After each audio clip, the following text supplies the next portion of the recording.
Kutoka CGTN Kimataifa, hii ni Nuru ya Mashariki tuliyokuandalia. China yajenga mtandao mkubwa wa maji duniani kusaidia maendeleo ya kisasa. China yafikisha zaidi ya vivutio milioni 21 vya kuchaji magari ya umeme. Na ziara ya kitamaduni ya Ijue China, yaani Discover China 2026, yazinduliwa rasmi, huku mabalozi wa nje wakianza safari ya kuifahamu China kwa undani. Kwa hayo na mengine mengi, karibu kwenye Nuru ya Mashariki. Jina langu ni Jacob Magoa, usiondoke.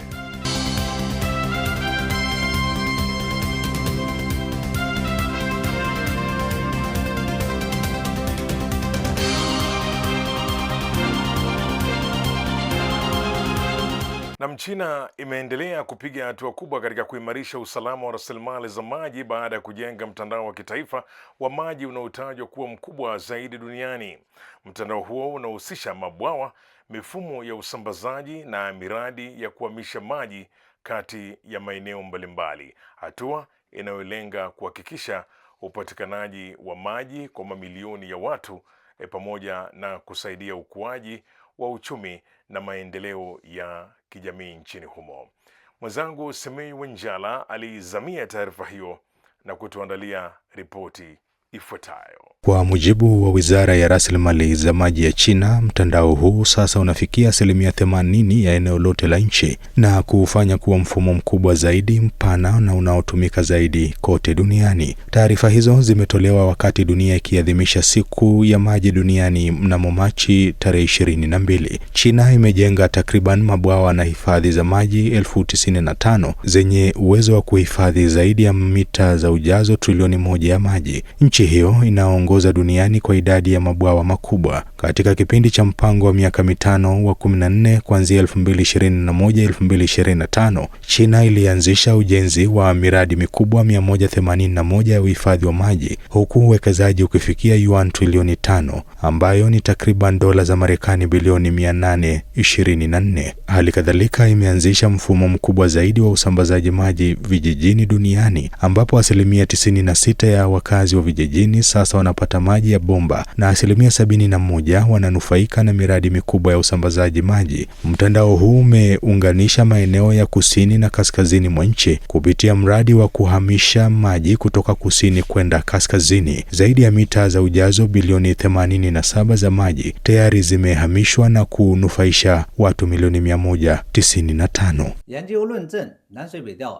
Wizara ya Rasilimali za Maji imefanya tafiti na tathmini ya kina kuhusu njia ya magharibi ya mradi wa kuhamisha maji kutoka kusini kwenda kaskazini, na imejenga miradi kadhaa mikubwa ya kuhamisha maji. Wizara inalenga kuendelea kusukuma mbele ujenzi mkubwa wa kiwango cha juu wa miundombinu ya maji mwaka huu ili kuhakikisha mwanzo mzuri wa mpango wa miaka mitano. Serikali ya China pia imeeleza kuwa itatekeleza awamu ya pili ya mpango mkubwa wa kurejesha mito sambamba na kupanga na kuendeleza mfumo wa kidijitali wa usambazaji wa maji, yani digital twin. Kwingineko ni kwamba miundombinu ya kuchaji magari ya umeme nchini China imeendelea kukua kwa kasi, huku idadi ya vituo vya kuchaji ikifikia zaidi ya milioni 21. Kama anavyotueleza mwenzangu Tom Wanjala, ukuaji huu unaonyesha namna matumizi ya magari ya umeme yanavyoongezeka kwa kasi nchini humo.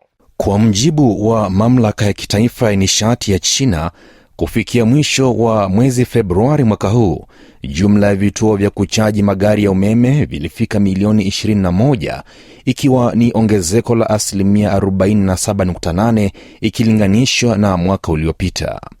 Kati ya idadi hiyo, vituo vya kuchaji vya umma vilifikia milioni 4.8, vikiongezeka kwa 28.8%. Kwa upande mwingine, vituo vya kuchaji vya binafsi vilifikia milioni 16, vikiongezeka kwa 54.6%, hali inayoonyesha kuongezeka kwa mahitaji ya kuchaji magari majumbani.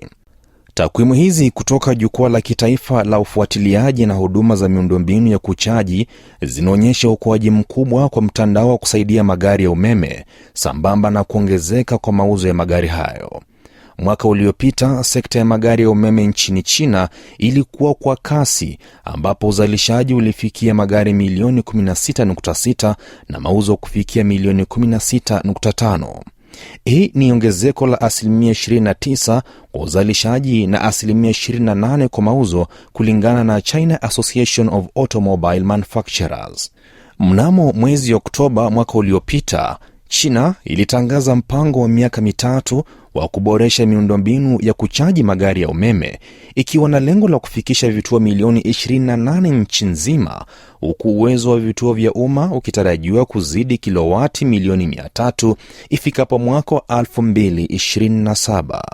Na ziara ya kitamaduni ya Discover China 2026, yaani Ijue China, imeanza rasmi siku ya Ijumaa jijini Beijing, ikiwaleta pamoja zaidi ya wageni 200 wakiwemo mabalozi kutoka nchi 40 pamoja na wawakilishi wa sekta mbalimbali ndani na nje ya China.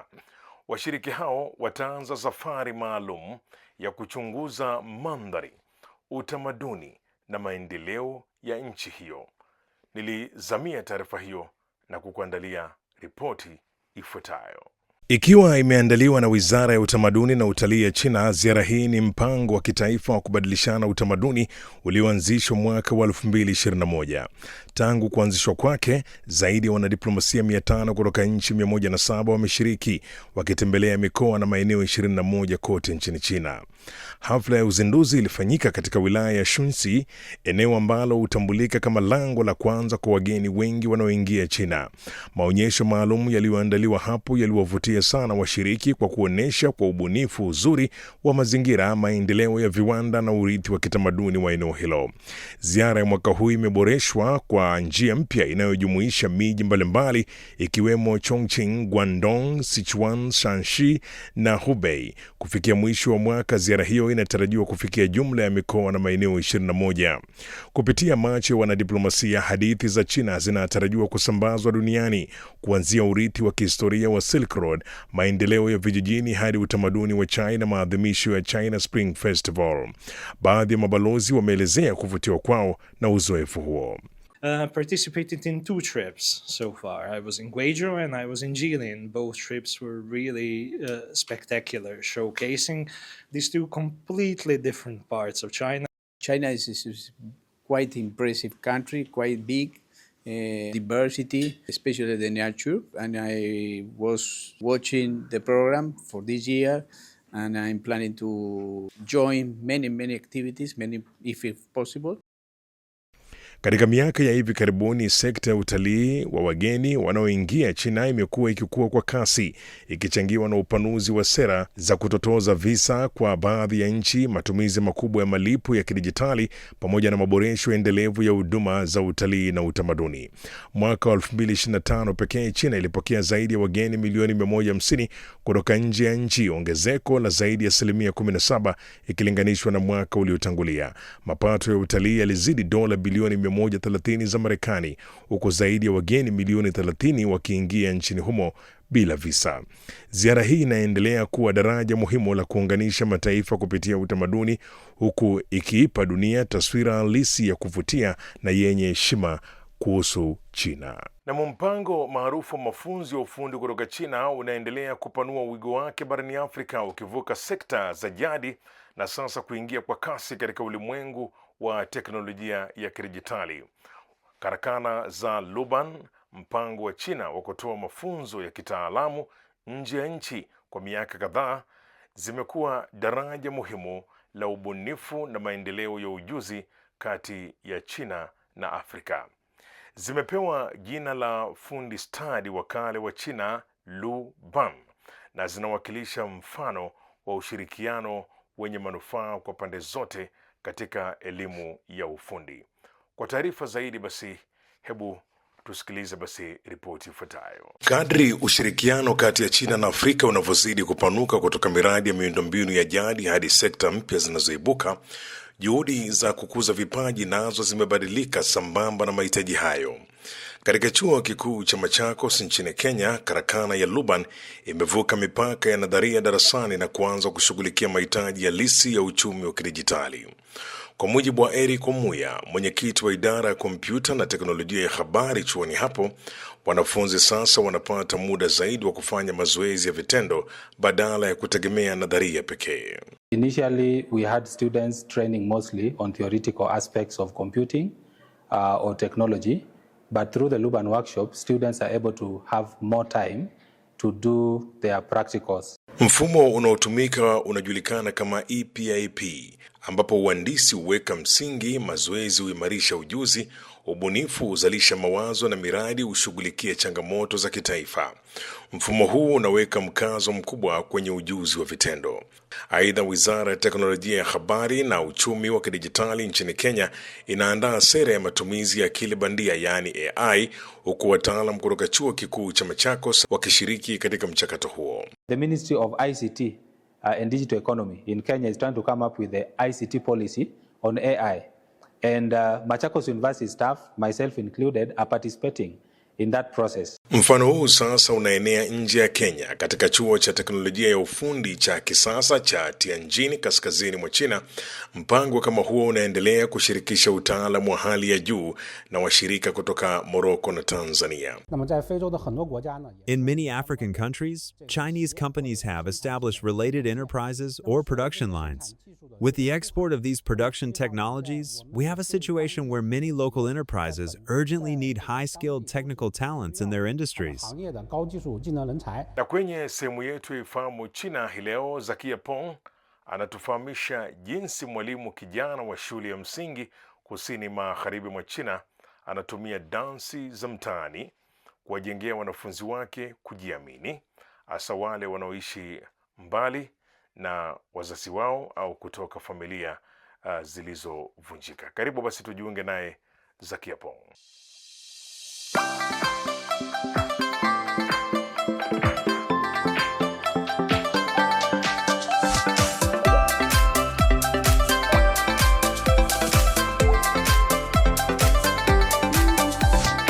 Ujambo na karibu katika kipindi cha Ifahamu China. Mimi ni Zakia Peng. Mwalimu kijana wa shule ya msingi katika kijiji kilichoko kusini magharibi mwa China amewasaidia wanafunzi wake kujiamini. Wengi wao wanaishi mbali na wazazi wao wanaofanya kazi za vibarua vya kuhamahama ama wanaotoka kwenye familia zilizovunjika kwa mafunzo ya ziada ya dansi za mtaani. Mafunzo hayo yalianza mapema mwaka 2023 wakati Wang Jiajia mwenye umri wa miaka 25 aliyesomea taaluma ya muziki chuoni alipokuwa mwalimu wa hesabu katika shule ya msingi Pingjai, shule ya umma ya ngazi ya kijiji katika mkoa wa Guizhou. Mara moja aligundua mapenzi ya watoto wa huko na kipaji chao cha kucheza dansi. Wazo lake liliungwa mkono na mkuu wa shule ambaye aliona klabu ya dansi kama njia ya kushughulikia suala ambalo shule nyingi za kijijini zinakabiliana nalo. Katika miongo iliyopita, mageuzi ya kasi ya viwanda na ukuaji wa miji nchini China umepeleka mamilioni ya wakazi wa vijijini kwenda mijini kutafuta kazi na kuwaacha watoto wao wadogo wakihudumiwa na bibi na babu zao ama wanafamilia. Watoto hao walioachwa nyuma wanaweza kukabiliana na ugumu katika masomo, matatizo ya kisaikolojia na hatari ya usalama wanapokosa huduma sahihi kutoka kwa walezi wenye uwezo.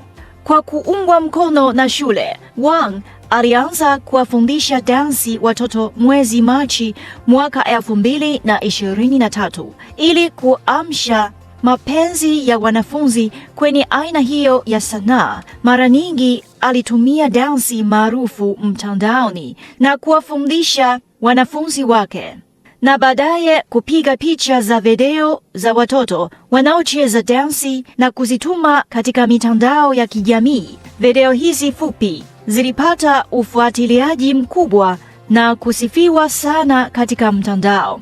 Wakati umaarufu wake ukiongezeka, klabu ya dansi imepokea mialiko kadhaa kutoka mikoa mingine nchini kufanya maonyesho kutokana na ukosefu wa ukaribu na wazazi. Watoto wengi wanaoachwa nyuma wana tabia ya kuwa wapweke. Kujifunza kucheza dansi kumewawezesha kujitoa katika upweke huo. Mwalimu anasema ameshawishwa sana na mabadiliko hayo chana na ataendelea kuwafundisha wanafunzi wake kucheza dansi. Haya, kwa leo kipindi hiki kinaishia hapa. Katika kipindi kijacho nitaendelea kukuletea mambo mengine yanayovutia kuhusu utamaduni na jamii ya China. Asante kwa kuwa nami. Mimi ni Zakia Peng. Kwa heri.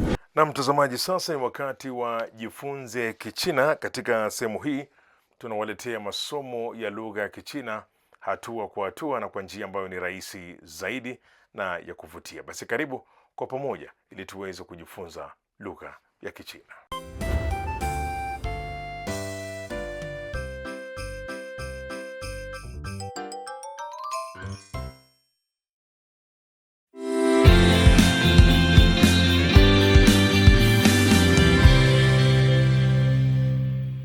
Hamjambo, karibuni katika darasa la Kichina la YCT. Sikiliza rekodi hii na usome. Somo la YCT ni mfumo wa mafunzo ya lugha ya Kichina unaoongoza watoto kujifunza Kichina kwa ufanisi na kuinua kiwango chao cha uelewa wa lugha ya Kichina kwa pande zote. 第10课，你怎么了？ Sikiliza rekodi hii na usome. 脚，医院。 Sasa tunajifunza maneno mapya. Tafadhali soma baada ya sauti zilizorekodiwa. 怎么了？疼。 Kinachofuata tuangalie matumizi ya maneno haya. 怎么了？ Tafadhali soma nami maneno haya. 手怎么了？ 手怎么了？ 疼， 很疼，不疼。 不疼。 Mashine ya koleo. Chagua maneno na kujaza nafasi zilizoachwa wazi. Kama jibu ni sahihi, utapata dubu mzuri mdogo. Hebu tuone unaweza kupata dubu wadogo wangapi. 第一个，医生。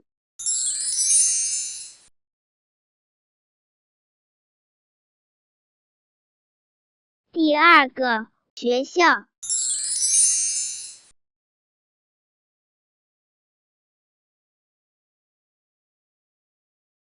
第一个，怎么？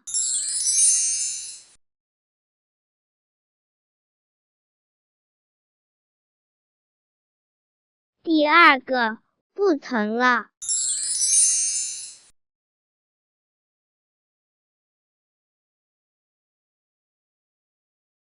第一个，比。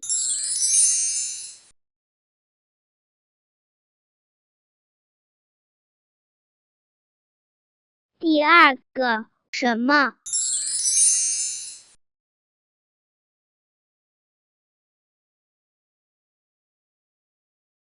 第二个，高。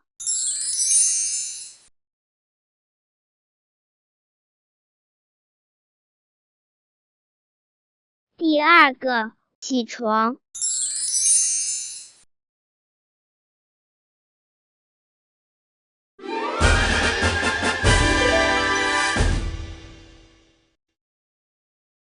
Sikiliza.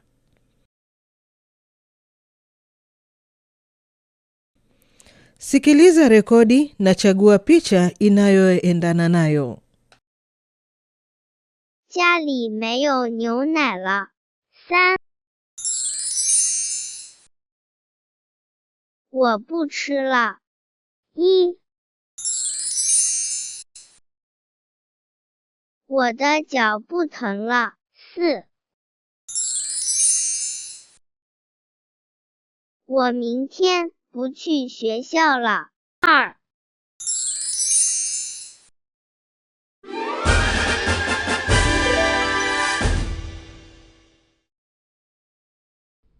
Kazi ya nyumbani kwa leo ni kusoma maneno mapya. Kesho tutaendelea kucheza mchezo wa maneno. Kufikia hapo ndipo ninapokamilisha makala haya ya Nuru ya Mashariki. Usikose kujiunga nasi tena juma lijalo sana wakati kama huu kwa makala mengine ya Nuru ya Mashariki. Kwa niaba ya wote waliofanikisha, mimi ni Jacob Mogoa nasema shukran kwa kuwa nami. Kwa taarifa zaidi kuhusu China, unaweza kutembelea tovuti ya CRI Kiswahili na marafiki_CN kwenye Facebook. Pia unaweza kupakua app ya Cheche kwenye Google Play na Palm Store.